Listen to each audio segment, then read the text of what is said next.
கஷ்டம் இல்லாத பாதையில யாரை நடத்தி இருக்கிறாரு? யாருக்குள்ள தரிசனம் இருக்குதோ அவங்கள கத்தர் கடினமான பாதையில தான் நடத்திருக்கிறாரு. எல்லாரை விட அவர்களை கத்தர் நெருக்கி இருக்கிறாரு. எல்லாரை விட அவர்களுக்கு சொந்த வீட்டிலேயே எதிர்ப்பு வந்திருக்குது, சொந்தக்காரங்களால எதிர்ப்பு வந்திருக்குது, கூட பிறந்த அண்ணன் தம்பினால எதிர்ப்பு வந்திருக்கிறது.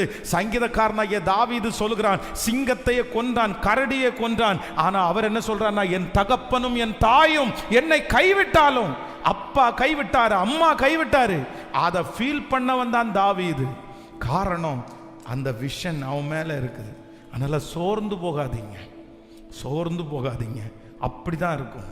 ஆனா ஒரு நாள் ஆண்டவர் என்ன பண்ணுவார்னா, ஓ ஹல்லேலூயா, உங்க விஷனோட சேர்ந்து அப்படியே பிரதிஷ்டை நாள் ஒன்று வரும். அன்றைக்கும் சுற்றி இருக்கிற நிறைய பேர் உங்க விஷனை குறித்து கிண்டல் தான் பண்ணுவாங்க. ஆனா நான் நம்புறேன், உன்னை வெறுக்கிறதுக்கு ஒருத்தர் இருந்தா கர்த்தர் உங்களை நேசிக்கிறதற்கு 1000 பேரை கர்த்தர் வைப்பாரு. உங்களை உதாசீனப்படுத்துறதுக்கு ஒருத்தர் இருந்தா உங்களை ஏத்துக்கிறதற்கு கர்த்தர் 1000 பேரை கர்த்தர் வைப்பாரு. நீங்க நேசிச்சவங்க, நீங்க விரும்பினவங்க, உங்களுக்கு உரியவங்க. அல்லேலூயா.